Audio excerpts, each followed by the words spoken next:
Hi guys, welcome back to our channel guys. Today ఏంటంటే work out చెప్తాను అనుకున్నాను. నేను ఎన్సీసీ బుడ్డి అనమాట. మా ఎన్సీసీ బుడ్డితో కలిసి వర్కౌట్ చెప్తాను మీకు. ఎందుకంటే ఫిట్గా ఉండాలి ఫిట్గా ఉంటేనే మనకు మంచిది అనమాట.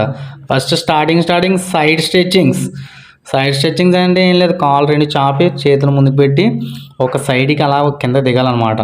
దిగితే సూపర్ ఉంటుంది. అది మంచి మజా ఇస్తుంది. ఈ ఎక్సర్సైజ్ మాత్రం మామూలు మజా ఇవ్వదు. స్టార్టింగ్ ఇలా చేసుకుంటే మనకు కొంచెం పర్ఫెక్ట్గా ఉంటాం అనమాట. ఇది అయిపోయిన తర్వాత రన్నింగ్ చేసుకుంటే మంచి కాళ్ళు సాగుతాయి ఫుల్గా.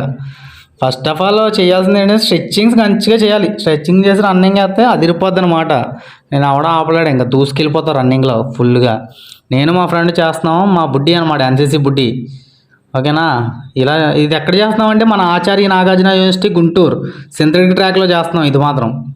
సో నెక్స్ట్ జంప్, స్లోగా అలాగా జంప్ డబల్ టో లెగ్తో అలా పైకి ఫుల్గా జంప్ చేసుకుంటే అలాగా కొంచెం మనకి ఫ్రీ అవుతుంది బాడీ మొత్తం ఫ్రీ అయితే ఎక్సర్సైజ్ ఫుల్గా చేయొచ్చు అనమాట. ఎక్సర్సైజ్ చేస్తే మనకు ఫిట్గా అవుతాం. ఫిట్గా అయితే మంచి స్ట్రాంగ్గా ఉంటాం కాబట్టి ఏ పనైనా చేయొచ్చు. Next clap exercise. రెండు లెగ్లు రెండు హ్యాండ్స్ స్ట్రెచ్ చేసి క్లాప్ కొట్టాలి పైన. ఇదే క్లాప్ ఎక్సర్సైజ్ అనమాట.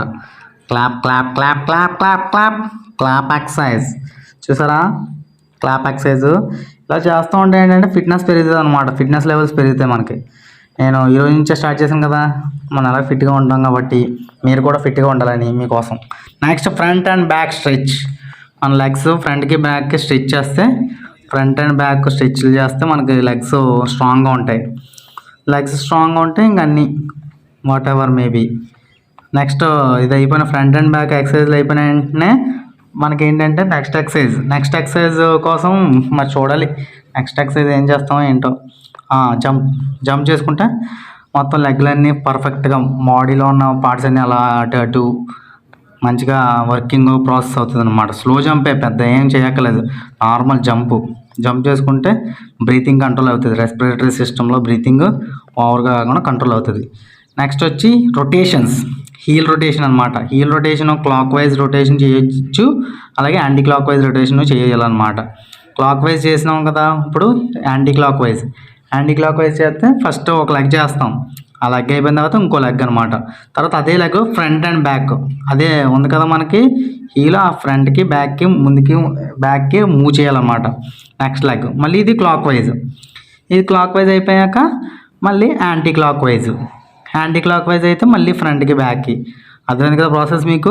ఇలాగ రోజు చేయాలన్నమాట. ఎంతో కొంత యోగా అయినా చేయొచ్చు, ఇలాగ మన ఎక్సర్సైజ్లు అయినా చేయొచ్చు అనమాట. ఇంకా ఫ్రంట్ బ్యాక్ అయిపోయింది. తర్వాత నెక్స్ట్ నీ రొటేషన్ చూడు. నీ rotation clock wise anti clock wise చేయాలన్నమాట. నాకు కొంచెం నా కాలుకి దెబ్బ తాగడం వల్ల కింద వరకు వంచలేకపోతున్నాను. మీరు మాత్రం బాగా చేయగలరు. అదైనా ప్రాక్టీస్ మంచిగా చేస్తేనే. తర్వాత క్లాక్ వైజ్ అయిపోతే యాంటీ క్లాక్ వైజ్ కూడా చేస్తే, అంటే ఇంకా కింద నుంచి, అంటే మనం లెగ్స్ అయిపోయి తర్వాత నీస్, తర్వాత హిప్, అలా వరుసగా కింద నుంచి పై వరకు వెళ్తున్నాం అనమాట. నెక్స్ట్ హిప్ రొటేషన్ అనమాట. హిప్ రొటేషన్ అలాగా క్లాక్ వైజ్ చేయాలి, యాంటీ క్లాక్ వైజ్ చేయాలి. అలా మంచిగా చేయాలన్నమాట. హిప్ రొటేషన్లో clockwise first. Clockwise తెలుసు కదా మీకు, అంటే గడియారం అలా తిరుగుతుందో అలా క్లాక్ వైజ్. తర్వాత ఈ క్లాక్ వైజ్ అయిపోయిన వెంటనే యాంటీ క్లాక్ వైజ్ అనమాట. యాంటీ క్లాక్ వైజ్ చేస్తే హిప్ రొటేషన్ అయిపోద్ది అనమాట. హిప్ రొటేషన్లో చాలా బెనిఫిట్స్ ఉంటాయి అన్నమాట. మనకి హిప్ అయినా పట్టినా, అంటే నడుము ఏదైనా అయినా సరే కొంచెం బెనిఫిట్స్ ఉంటాయి అన్నమాట. ఈజీగా రికవర్ అవ్వచ్చు హిప్ రొటేషన్ చేస్తే. నెక్స్ట్ వచ్చి రిస్ట్, అంటే హ్యాండ్ యొక్క రిస్ట్ ఉంటుంది కదా మనకి, ఆ రిస్ట్ రొటేట్ చేసుకోవాలి అన్నమాట. అంటే హ్యాండ్లో పవర్ పెరగాలంటే, రిస్ట్లో పవర్ పెరగాలంటే రిస్ట్ రొటేషను చాలా ఇంపార్టెంట్ అనమాట. అది చూసారు కదా, clock wise anti clock wise 2 rotations చేయాలన్నమాట. రివర్స్ బ్యాక్ అని ఉంటారు అన్నమాట. సింపుల్ చెప్పాలంటే సైడ్ రిస్ట్, అంటే ఇప్పుడు ఫ్రంట్ వే పెట్టి చేసాం కదా, ఇప్పుడు సైడ్గా రిస్ట్లో క్లాక్ వైజ్ మళ్ళీ anti clock wise. Side wrist కూడా యాంటీ క్లాక్ వైజ్ చేస్తే మనకి నెక్స్ట్ ఎల్బో రొటేషన్ చూసారా. ఎల్బో రొటేషన్ చెవులు తైలుకుంటూ రావాలన్నమాట. ఈ elbow rotations clock wise anti clock wise కూడా చేస్తాం అనమాట మనం. ఈ 2 రొటేషన్స్ అయిపోతే ఎల్బో రొటేషన్స్ అయిపోతాయి అనమాట. చూసారా ఎంత ఫ్రీగా ఉంటుంది అనమాట. ఇలా కింద నుంచి పై వరకు అవుతున్నాం కదా మనం, చాలా ఫ్రీగా ఉంటుంది బాడీ మాత్రం. తర్వాత elbow rotations front and back అనమాట. ఫ్రంట్ బ్యాక్ అంటే 1 2 3 4 అనమాట.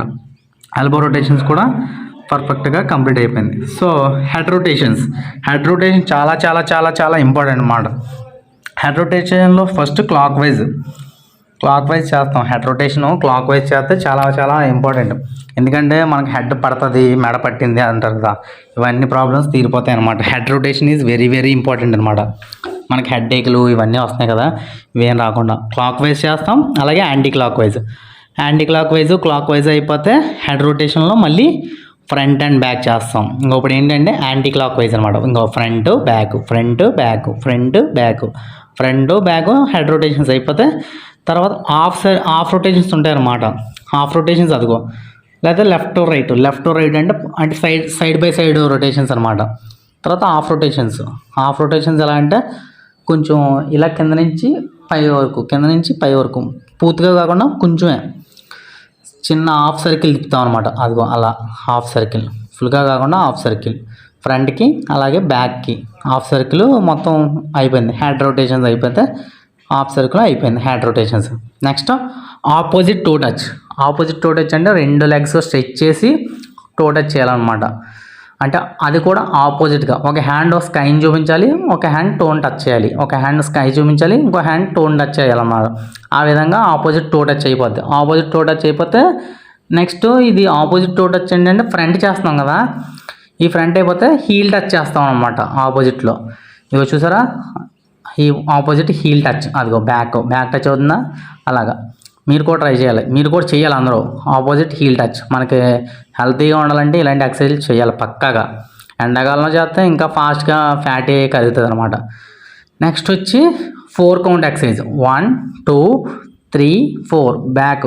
Okay, 1 2 3 4 side, front, back, reverse, side, front, back, reverse.